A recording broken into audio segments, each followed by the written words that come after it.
মাঝে মাঝে আমাদের সকলেরই উচিত আমাদের মায়েদেরকে রান্নাবান্না থেকে একটু ছুটি দেওয়া এবং রান্নাবান্নার দায়িত্বগুলো আমাদের নিজের কাঁধে নেওয়া। আর আজকে ছিল হচ্ছে শুক্রবার দিন বাসায় কি কি করলাম সবকিছু থাকছে কিন্তু আজকের ভিডিওতে, সো ভিডিওটি দেখতে থাকুন।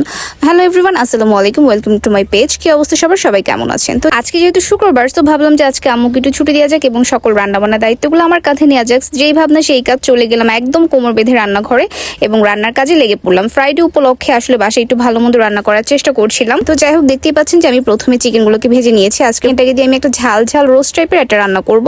তো যাই হোক, প্রথমে আমি এখানে চুলাতে তেলের মধ্যে কিছুটা পেঁয়াজ দিয়ে নিয়েছি। পেঁয়াজটাকে সুন্দর মতো লাল লাল করে ভেজে এর মধ্যে আদা রসুন পেস্ট এবং যাবতীয় যা যা মশলা লাগে যেমন হলুদ, মরিচ, ধনিয়া, তারপর সবকিছু দিয়ে একটু ভালো মতো ভেজে নেড়েচেড়ে কষিয়ে নিব। কষিয়ে তারপর এটার মধ্যে আমি চিকেনগুলো দিয়ে নিব। আমি আলহামদুলিল্লাহ রান্নাবান্নার সব কাজই মোটামুটি পারি। আমার আম্মু আমাকে ছোটবেলা থেকে একটু একটু করে সব কাজই শিখিয়েছে। আর আমি এত ন্যাকাও না, আর আমি এত আদরের দুলালিও না যে আমি এটা পারি না ওটা পারি না। আলহামদুলিল্লাহ আমার আম্মু আমাকে মোটামুটি সব কাজই শিখিয়েছে এবং আমি সব কাজই পারি।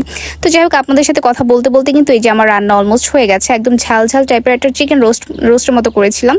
বাইরের ভিউ দেখতে দেখতে রান্না করতে কিন্তু বেশ ভালো লাগছিল। বাই দ্য ওয়ে, আপনারা যারা আমার পেজটিতে নতুন আছেন বা যারা ভিডিও দেখছেন, প্লিজ পেজটিকে একটু ফলো করে দিবেন, ভিডিওতে লাইক কমেন্টস করবেন এবং চাইলে কিন্তু ভিডিওটি শেয়ারও করে দিতে পারেন।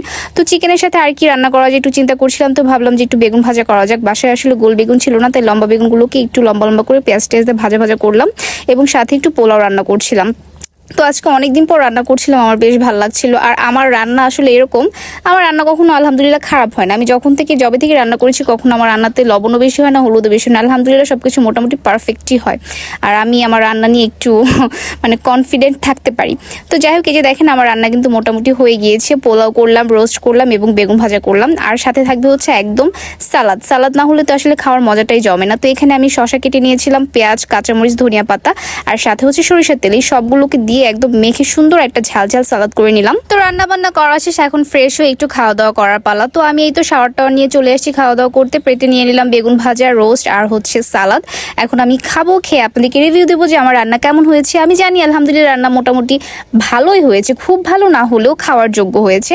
তো যাই হোক, এই যে প্লেটের মধ্যে কিন্তু সবকিছু নিয়ে নিয়েছি আর এই হচ্ছে আমি টানটানা এখন খাবো। তো প্রথমে একটু বেগুন ভাজা দিয়ে শুরু করলাম। সবকিছু আলহামদুলিল্লাহ মোটামুটি খেতে ভালোই হয়েছিল। তো যাই হোক, আপনারা আজকে শুক্রবার দিন বাসায় কে খেলেন অবশ্যই কমেন্টস করে জানাবেন এবং ভিডিও ভালো লাগলে কিন্তু পেজটিতে ফলো করে দিবেন, ভিডিওতে লাইক কমেন্টস করবেন এবং ভিডিওটি অবশ্যই শেয়ার করে দিবেন। সবাই ভালো থাকবেন, সুস্থ থাকবেন। আজকে ভিডিও এই পর্যন্ত। আল্লাহ হাফিজ, আসসালামু আলাইকুম, টাটা, বাই বাই, আবার যেন দেখা পাই।